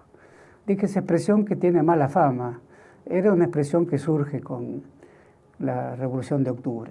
En un momento en el Instituto Smolny tienen que nombrar ministerios y alguien le dice a Lenin, pero es un nombre burgués, ministerio. Bueno, ¿qué le ponemos? Barajan varios nombres y dice comisariado, o sea, el lugar donde se produce una comisión, un acto, ¿no? Y quedan los comisarios, los ministros son comisarios del pueblo para tal o cual función. La expresión derivó a lo largo de toda la historia de las izquierdas mundiales en una expresión bastante peyorativa. Es alguien que ejerce un control que no debería ejercer. Por eso muchas veces en discusiones políticas se dice, este es el comisario político, es decir, el personaje que en vez de abrir la discusión la cierra. Por eso quiero aclarar que cuando empleé esa expresión, la empleé tomada en su momento de frescura, cuando en la Revolución Rusa parecía como un cambio del ministro por el de un comisario, pero entre nosotros el comisario tiene que ver con funciones policiales específicas, en la política es un personaje no agradable, entonces habría que corregir la anécdota de John Reed cuando dice que el que finalmente acata la orden de un personaje con grado militar inferior, el coronel acata la orden de un teniente, por ejemplo, acata la orden de alguien que tenía la capacidad de dirección política, mientras que el coronel era nada más que alguien que tenía el mando en el acto mismo de la batalla. Eso era muy complejo, porque si el coronel era un ejercicio técnico que tenía el mando en la batalla y nada más, y había una dirección política con un grado militar inferior al coronel, sin duda eso iba a producir problemas y lo produjo. Piensen en una universidad que haya esa situación, y de hecho las hay. De modo que la estructura formal de dirección de cualquier institución encuentra en algún momento la intervención de un instrumento, un aparato, un lenguaje, un símbolo, un mito, que tiene más potencia que el sistema de gradaciones institucionales. Y eso produce una crisis, que hasta se podría considerar la eterna crisis de las instituciones, eso, ¿no? Es decir, el debate de su estructura formal y el modo en que se generan mitos de dominio que son mucho más efectivos y muchas veces amparados en una institución paralela que se define con frases que corrieron por la historia del siglo XX de atrás para adelante, que es la política siempre está al mando. Y si fuera la técnica la que está al mando, esta es la discusión que para ir cerrando ya vamos a poner en la antesala del mayo del 68 en París. Antes pasamos rápidamente por el modo en que Adorno, y vamos a decir Adorno por decir algo, que no es poco, exilado en Estados Unidos en 1944, ya ha vuelto a Alemania, no, vuelve un poquito después de terminar la guerra, escribió un trabajo muy célebre llamado Dialéctica de la Ilustración. Y en la Dialéctica de la Ilustración, en un artículo de no muchas páginas, específicamente el denominado concepto de iluminismo, aparece trazado con mucha nitidez y perdurable hasta hoy el dilema de las industrias culturales, y su opinión es totalmente adversa a la que había esbozado Trotsky, en un momento en que la radio, las grúas, los edificios movibles, etcétera, la experiencia de las vanguardias, el futurismo, prometían otro tipo de relación entre la técnica y la cultura. Antes de entrar a Adorno, quiero decir que además Trotsky es un personaje que tiene una gran complejidad. Es el que le dice a Rosa Luxemburgo que los hombres, si dice esto del hombre nuevo, puede decir que los hombres son relaciones sociales. Lo mismo que Althusser laboriosamente dictaminó en los años 60. Los hombres son soportes de relaciones sociales. En ocasión del fusilamiento de dos militantes del populismo que intentan atentar contra Lenin, Rosa Luxemburgo se interpone y rechaza la idea de fusilamiento. Trotsky responde, son relaciones sociales, es decir, estamos fusilando un ente, que es una relación social, enemigo de la revolución. Lo que vive es la revolución. El hombre soporta las relaciones sociales y es soporte de distintas posiciones frente a la revolución. Eso lo lleva a encontrar motivos superiores cuando se ve llevado a tomar decisiones sobre distintos momentos de adversidad de la revolución o de sectores internos de la revolución que por una razón u otra, como es el muy conocido de la base más grande de la Marina de Kronstadt en el mar Báltico, que muy tempranamente se insurge contra las medidas bolcheviques, habiendo marineros bolcheviques, pero sustancialmente estaba tomada por una tonalidad más anarquista y al mismo tiempo eran las mismas reivindicaciones que en su momento había tratado Trotsky, lo que había motivado el fuerte apoyo de esa base naval a Trotsky. Es Trotsky el que va a ser encargado de reprimirla y la represión no fue fácil y forma parte de una historia, de la historia compleja de Trotsky, de la historia de la revolución. La historia de la revolución nada sería si no contáramos o si no mencionáramos la palabra Kronstadt, porque toda la pertinencia de la figura de Trotsky en el siglo XX arrastra esta discusión. ¿Qué tipo de valor hay en una revolución que se llama a sí misma de ese modo, que se coloca ante la historia como poseedora de valores superiores para considerar que estos son efectivamente los que determinan como tal superioridad la facultad de dar muerte a un hombre, que es portador de una relación social que si prosperara sería adversa al valor superior? Entonces de ahí que hay fusilamientos, de ahí que corre la sangre, de ahí que se toman decisiones de carácter militar. Este hombre que va al Teatro Bolshoi a decir que tiene que haber un teatro de fuerte comprensión popular, y su ejemplo es Gogol, una de las grandes obras de Gogol. Entonces va desde, y dice, deben ser comedias reideras, es decir, ya anuncia que hay un cierto disconfort con tanta vanguardia. Las comedias tienen que ser reideras y quizás a la vanguardia no le guste mucho ser un tipo de entretenimiento popular. El tema del entretenimiento popular está también en Trotsky. Bueno, ahora cuando dije la palabra Kronstadt ya se cierne sobre nosotros en la historia del siglo XX. No es motivo de estas palabras tener que juzgarla, porque la discusión habitual sobre acontecimientos de estas características es como que exige un juicio.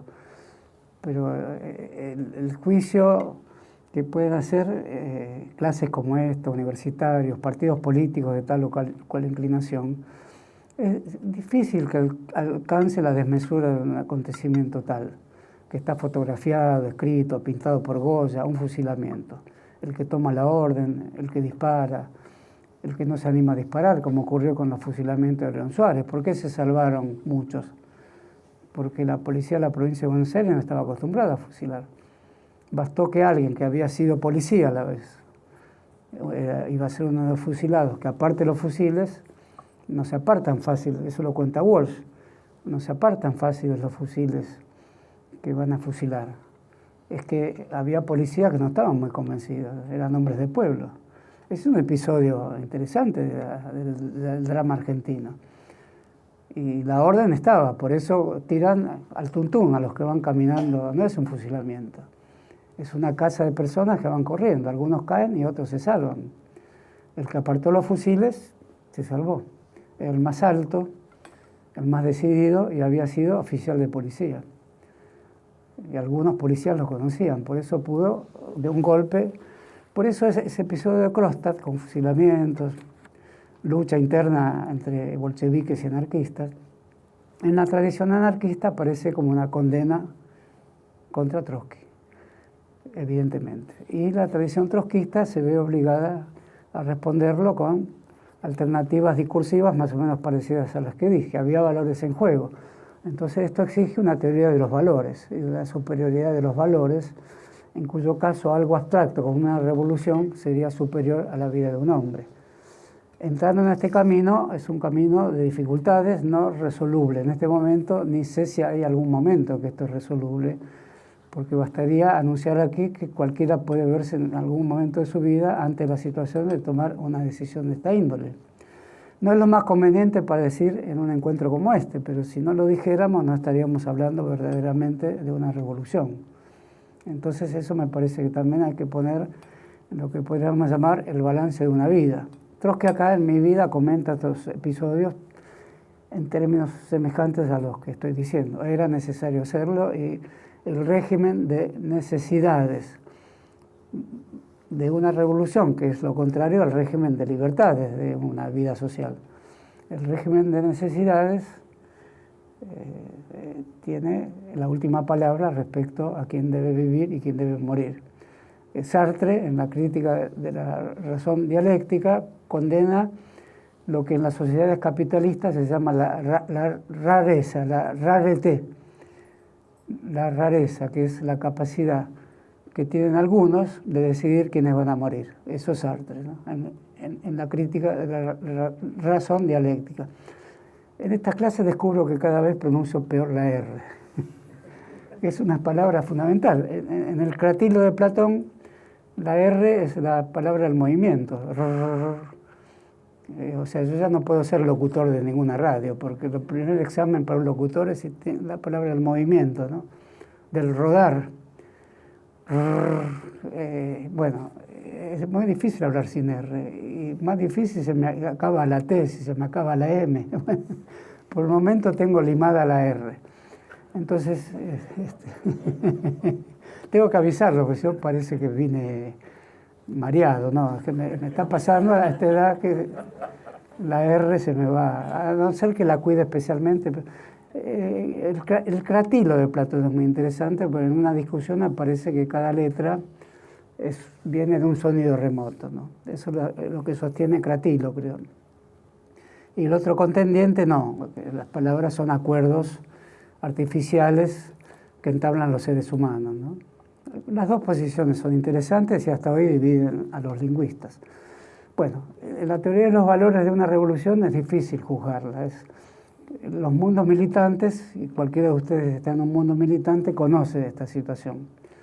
Y hay grandes textos como El Príncipe de Maquiavelo o El Príncipe de Gramsci, El Nuevo Príncipe en este caso, que tratan exactamente de estos mismos temas, y todo el leninismo es este tema, y todo el quehacer es este tema, ¿no? Bueno, la industria cultural, voy a leer algunos parrafitos que copié del modo en que la descubre Adorno, porque Adorno ve la quiebra de lo que Trotsky había visto balanceado. Si el muro entre la industria y el arte se había quebrado, en Trotsky aparece esa utopía del hombre nuevo. Bueno, en Adorno aparece una utopía de oclusión, digamos así, con esta palabra elegante, o de oscurecimiento de la vida humana, es decir, de la vida del ser autónomo y agravando más las cosas, del arte autónomo, porque el arte es apresado por ese engarce llamado industria. Y aparece un tema que después, un poco antes, Benjamin había desarrollado de una forma muy pintoresca, pintoresca, exacta y de una extrema finura, que a Adorno no le gustaba mucho, pero todo lo de Adorno es una divulgación de lo de Benjamin. Pero más duro con la industria cultural de lo que fue Benjamin, porque al cine Benjamin no lo toca, es el prototipo de la industria cultural. Entonces ahí la industria cultural aparece como algo que Adorno compara a la crítica de la razón pura de Kant, donde los grandes esquemas de conocimiento guían lo que las personas van a conocer en relación al espacio, el tiempo. Y lo empírico se va alojando en casilleros a priorísticos que van dando el sentido de las acciones. Bueno, él dice, hoy desapareció esa teoría de Kant, está en manos de los gerentes de contenido de los canales de televisión o de los gerentes de Hollywood.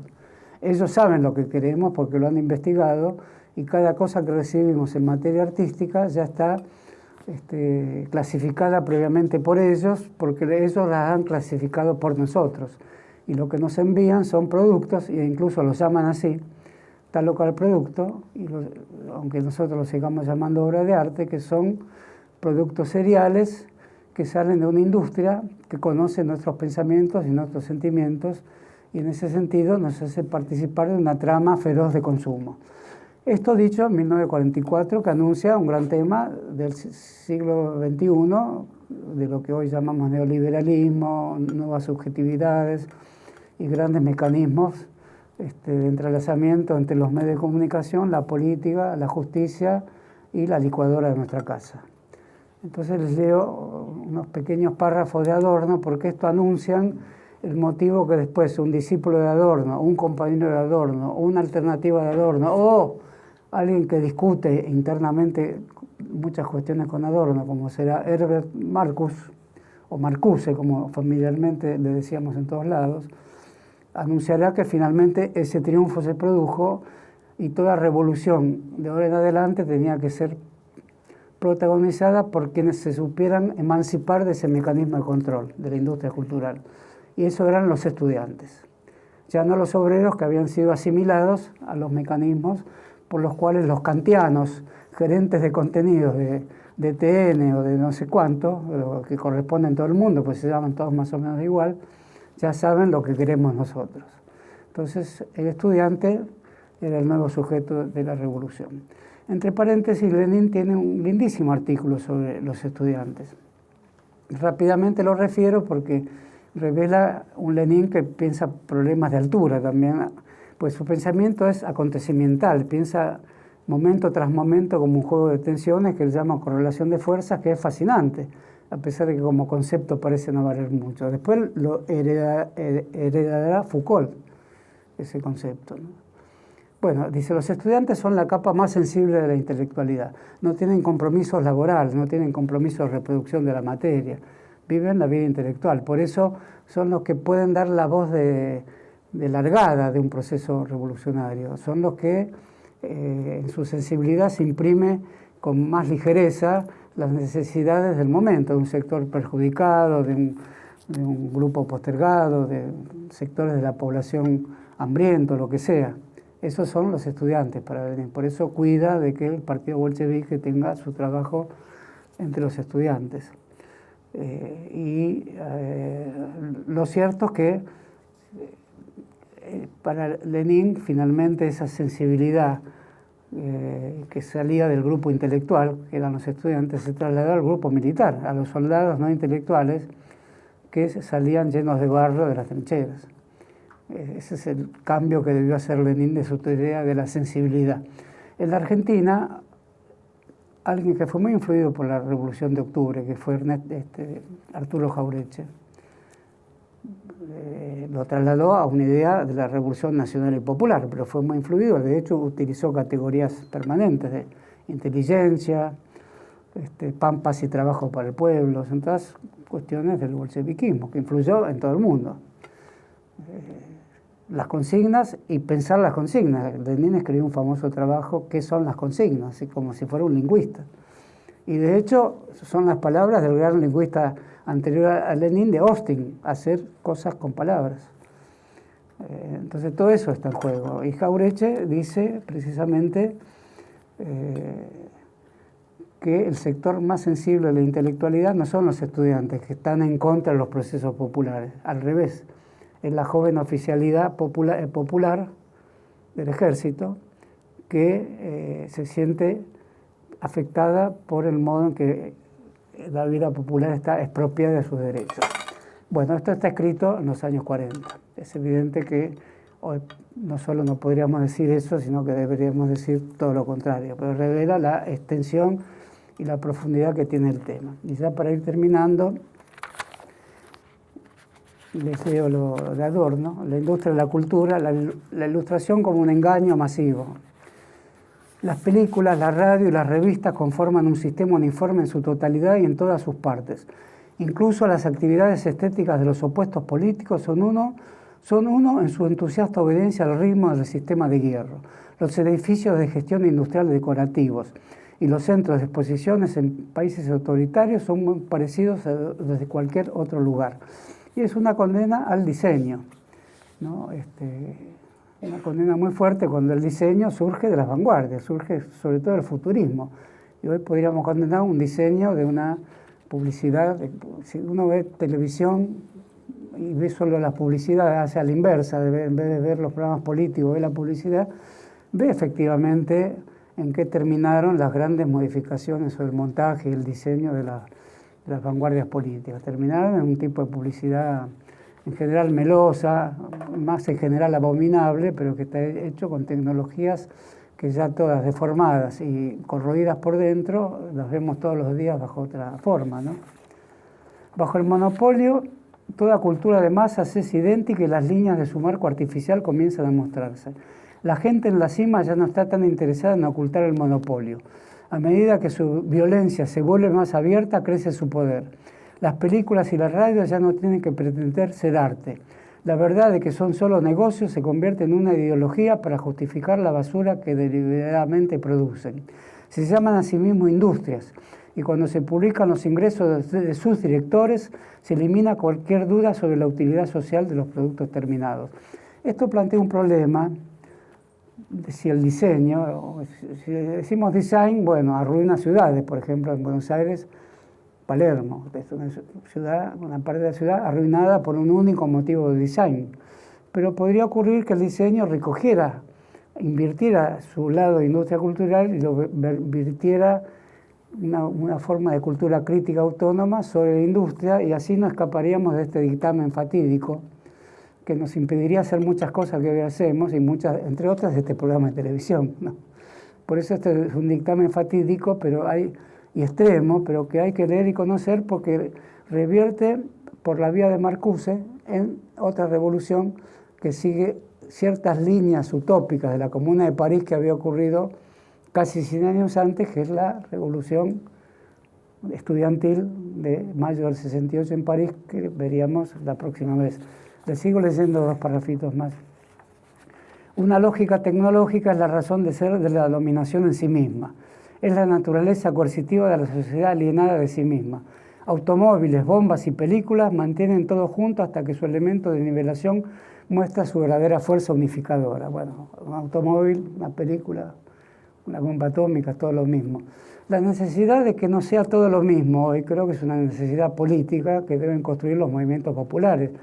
La necesidad de que las ciudades no sean solo una única ciudad y una única metrópolis en el mundo, con una única bicisenda, que el ciclista feliz con su amarilla bicicleta lo haga recorrer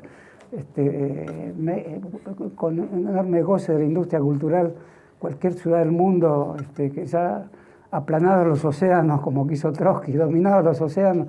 Bueno, Frente a eso, ya sea bajo la visión feliz que vio Trotsky del dominio del hombre por parte del hombre de la naturaleza como utopía final bolcheviquista, el hombre se dedicaría a ser feliz solamente, a dominar su inconsciente, que sería un momento de felicidad. Por eso la historia real de Trotsky, no a su vida, mi vida, como dice él, intento autobiográfico, bueno, es un intento de que pudo haberle pasado eso, en realidad le pasó lo contrario.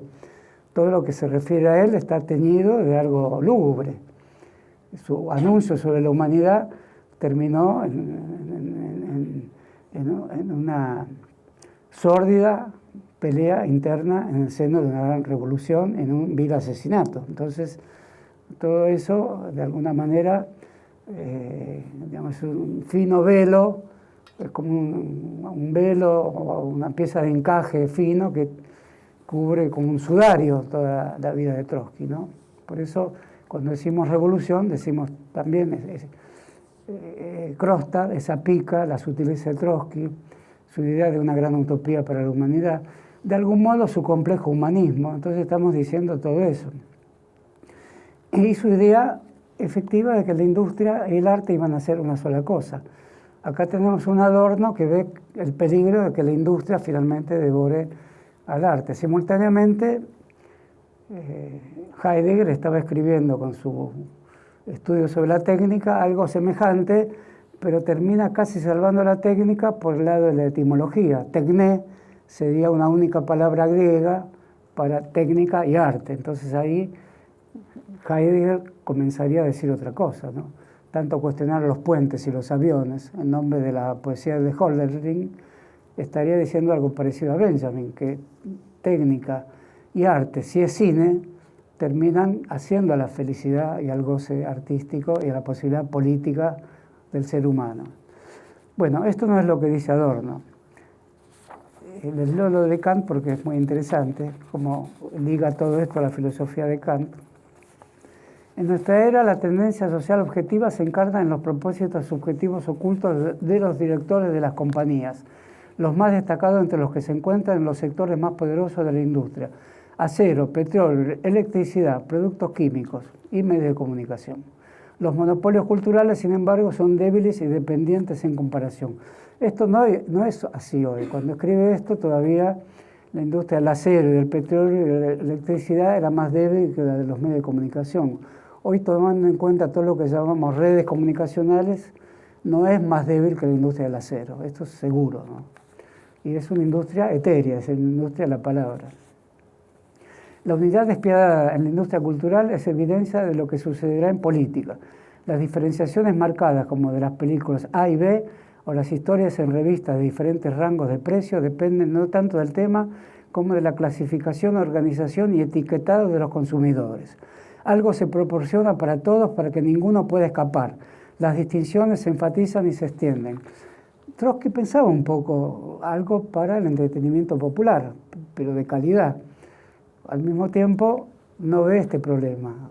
20 años después, 25 años después, está plasmado en este escrito que asombró en el momento. Pues este escrito finaliza la Guerra Mundial con este escrito. Y aparece tanto la famosa frase de Adorno que después de Auschwitz el empleo de la palabra tiene que ser otro. Él lo dice de esta manera: no se puede escribir más poesía. Esto no es así, porque hay que interpretarlo como un corte radical en la historia. Y el otro es la industria cultural, producto de algún modo de la guerra, que termina siendo el mecanismo que Trotsky lo veía estetizado, con el ballet o el grupo teatral que iba delante de los ejércitos, y que Adorno ya lo ve como la capacidad de la industria militar de devorar toda la forma artística. Todo esto se aplica a las producciones de Warner Brothers, de Metro-Goldwyn-Mayer, no tienen ninguna diferencia entre sí. Incluso los medios técnicos son forzados implacablemente a la uniformidad. Kant dijo que había un mecanismo secreto en el alma que preparaba las intuiciones directas de tal manera que podían encajar en el sistema de la razón pura. Pero hoy ese secreto ha sido descifrado. Esta es la parte más interesante, me parece. O sea, Kant dijo que había un a priori, juicios científicos a priori, donde encajaba el sistema de la razón. Esto ha sido descifrado. Si bien el mecanismo es, según todas las apariencias, planificado por quienes sirven los datos de la experiencia, es decir, hoy por la industria de la cultura. De hecho, se ve forzado por el poder de la sociedad, que sigue siendo irracional. Podemos tratar de racionalizar esto, y esta racionalización es una fuerza ineludible procesada por agencias comerciales que están al mando del juicio sintético a priori. Ellos nos dicen lo que nos tiene que gustar y preparan objetos previos destinados a lo que nos tiene que gustar, porque ellos ya saben lo que investigaron de nosotros que nos tiene que gustar, y aún más, investigaron la forma de producir ese nosotros, de producirnos a nosotros mismos. Si esto puede parecer un exceso, y que convendría sin duda matizar y correr como quien corre un cortinado, no olvidando esto y viendo cómo sucedió la historia posterior, porque Benjamin, que es anterior, no llega a estos extremos condenatorios. Sin embargo, cuando los toma Marcuse, sobre todo con El hombre unidimensional, y cuando los toma Guy Debord con La sociedad del espectáculo, los dos libros fundamentales de mayo del 68, ahí tenemos la reacción contra esta industria cultural. Pero se jugaban los modelos de exámenes en la universidad, el tipo de enseñanza que había en la universidad, el tipo de profesor y la relación profesor-alumno que había en la universidad. Empezó así, como el recordado Potemkin, por la carne en mal estado, y terminó cuestionando todo un modelo social, al punto tal que De Gaulle tuvo que traer el ejército a Alemania. El ejército francés estaba en Alemania porque había vencido a Alemania en la Segunda Guerra Mundial, victoria vicaria, porque había sido la victoria de Estados Unidos sobre Alemania y de Rusia sobre Alemania. Pero el ejército francés en Berlín, en la parte francesa de Berlín dividido en dos, tiene que volver apresuradamente a detener a personas que habían leído esto, habían leído todo lo que leímos en esta clase hoy, en este encuentro de hoy, y en estas perspectivas que se nos abren hoy para pensar qué es una universidad con este programa también, qué grado de interés puede tener, que siendo nosotros los que hablamos de nosotros, es decir, herederos de otros estudiantes, de otros lectores, de otras figuras que se han enfrentado a estos mismos textos, podemos ver hoy en qué punto estamos, en la relación industria-cultura, en medio de una guerra, criticada después por uno de los filósofos más importantes del siglo XX, no que ese muro no se disuelva, que la industria no invada el arte de la manera en que lo hace. La reacción en París del 68, que recorrió todo el mundo en medio de los procesos de descolonización, de la guerra de Vietnam, un poco antes la revolución de Cuba, que no dejó de influir en la París del 68, de modo tal que podríamos decir que estos acontecimientos eran como una suerte de revolución soviética en un eco desfibrado. No había nada soviético ahí, sin embargo todos los viejos temas que habíamos tratado en 1920, en 1944 con este gran artículo de Adorno contra la industria cultural, estaban presentes ahí bajo la forma de las letras y las armas. En este caso, las letras y las grandes movilizaciones populares. Bueno, aquí terminamos el encuentro de hoy. Bueno, muchas gracias. Es muy la M también, ahora pierdo la M. Es muy grato para mí estar acá hablando de estos temas que nunca envejecen, ¿no? Gracias. Sí.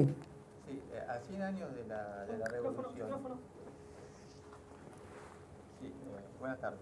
A 100 años de la revolución, ¿qué es lo que hoy podemos todavía vivenciar y qué es lo que quedó en el camino? Yo cité el artículo de Gramsci, no sé cómo decirlo, es un escrito fundamental, que es la voluntad humana de transformar las injusticias materiales. Eso me parece que es un legado permanente. La Revolución Rusa fue un enclave en medio de una guerra mundial. Hoy creo que la humanidad no se puede dar otro lujo de una guerra mundial. La guerra mundial coronó en una revolución, y esa fue la tesis de Lenin: guerra mundial coronada en lucha de clases. Y lucha de clases que llevan a otra guerra, etcétera, hasta la utopía de este hombre final. Me parece que tu pregunta es de las más difíciles, porque ni podemos abandonar esta memoria, y para el caso de la Argentina, ninguna de las memorias sociales de avance que se produjeron en la Argentina, ni podemos darnos el lujo de que en nombre de un humanismo socialista poner en riesgo a la humanidad también. Entonces, Creo que hay un camino de cornisa para las grandes transformaciones que aún restan en este momento de la historia, que es una historia que los irresponsables creen que ha terminado, que no interesa consultar y que son páginas ya cerradas. Incluso creen que no hay más páginas de ningún libro o creen que ya no hay libros. Bueno, está el libro de la historia, que es una lindísima metáfora. Entonces, me parece que releyendo estas páginas podemos indicarnos caminos que siempre serán inesperados y que quizás casi ni vale la pena proponernos ser sensatos, pero tampoco vale la pena decidir de antemano qué tipo de insensatez tendremos. Me parece que el momento de decisión de personajes que actuaron acá, se puede pensar que si nos pueden tocar, los deberíamos hacer de otra manera. Por lo tanto, la aparición de cuestiones como la figura del humano como detentora de derechos a la vida, como superiores ante ninguna otra cosa, es algo a tener en cuenta, me parece. Entonces, yo, que tengo una fuerte simpatía por los acontecimientos soviéticos, incluso por la propia palabra soviético, me parece que hoy pondría por delante en el ejercicio de valores que hizo la revolución, que se dio la razón a sí misma de posponer otros. Eso no lo haría yo a la altura de la memoria que todos tenemos de la experiencia pasada de años recientes en Argentina, ¿no? Pero tomaría el impulso de la voluntad revolucionaria de todos este vasto elenco de personas, revolucionarios profesionales, como se dijo, lectores, escritores, que finalmente eran eso, y la vida cotidiana que les pertenece. Por eso es tan interesante Benjamin. Cuando fue descubierto, Benjamin tiene una linda metáfora, que es ver la historia como una tela que se borda, pero no verla por el lado del dibujo que construye el bordado, sino por el desarreglo que tienen los trazos del hilo que están en la contracara del tapiz. Verlo por el revés de la trama, como decía David Viñas. Eso es lo que hace Walter Benjamin. Entonces hoy quizás a nuestras generaciones le toque ver por el revés de la trama todas estas grandes revoluciones, que implica estudiarlas en su vida cotidiana y en su modo épico. No soy partidario de perder el modo épico y no soy partidario de que el modo épico se haga cargo de todos los demás modos de vida, entre otros el de la vida cotidiana, ¿no? No respondo bien tu pregunta, pero sabrás bien que no es de las preguntas, es una pregunta para hacer y dejar flotando, ¿no?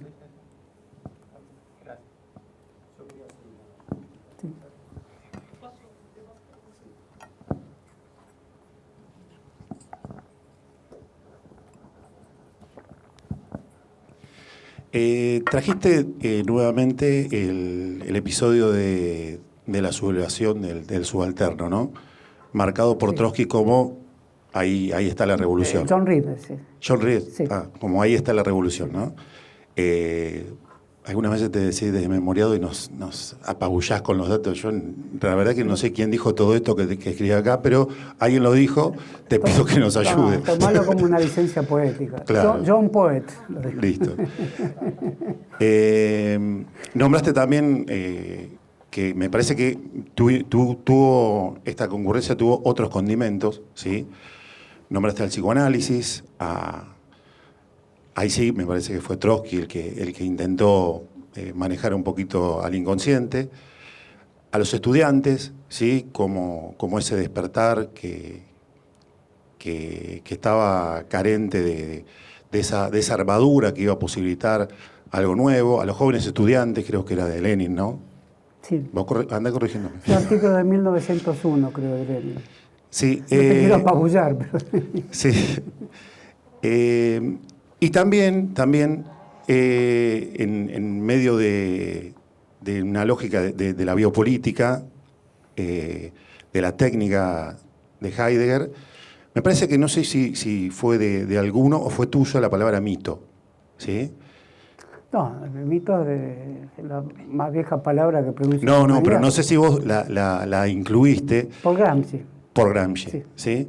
Entonces, desde ese lado, ¿sí? Quería que me acerque si el mito era parte de esa biopolítica de la clase dominante, qué mito, o si fue una tergiversación del mito, o una alteración del mito, que pudo dar pie a los eventos revolucionarios, ¿no? Bueno, no recuerdo que aparezca en ningún escrito de la Revolución de Octubre la idea de mito, ¿no? La obra de Sorel, bueno, ya dijiste apabullaste, ahora me pones un poquito incómodo. Sorel es un escritor francés que era ingeniero, un ingeniero vinculado al socialismo. Y por razones que desconozco, no conozco bien su biografía, se le ocurrió que la idea de mito apresuraba los acontecimientos revolucionarios. Y por primera vez aparece la idea de mito, bastante conocida por toda la filosofía y la única herencia permanente de toda la filosofía conocida, aparece en las zonas de la izquierda. Y Sorel, vinculado al movimiento sindicalista francés, consideró la huelga general como un mito. El mito quería decir lo que aparece en Gramsci como forma de la voluntad y aparece en Lenin en el quehacer como el experimento intelectual que lleva a la base empírica de la vida social el mensaje revolucionario. Lenin no lo dice como mito, sino como algo que viene de afuera, por parte de quienes tienen un trazado de la historia que las clases populares no tienen por qué poseer, puesto que tienen una vida empírica, digamos, ¿no? Entonces, en ese sentido, Sorel trae al movimiento, los primeros movimientos socialistas, la idea de la huelga como algo energético, algo que transforma las conciencias en un deseo de actuar. Su obra tuvo una gran proliferación, incluso en la Argentina. Buena parte del movimiento sindicalista argentino de 1890 en adelante es soreliano.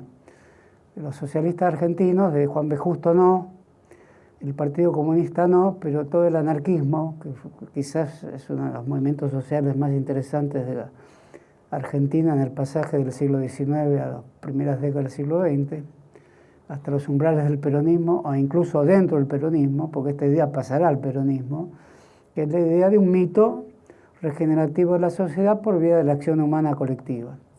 Y se llama mito. El mito de la huelga general lo toma Mariátegui como un mito revolucionario, y Lenin lo lee. No sé si lo lee Trotsky. Cuando muere en 1903, Gramsci, que no solo lo lee, sino que lo adopta, la idea del príncipe es el mito central de Gramsci, ¿no? Es un mito, es la praxis. El mito y praxis es lo mismo, es la forma de la acción. Gramsci lo adopta totalmente, por eso su rareza dentro del movimiento comunista.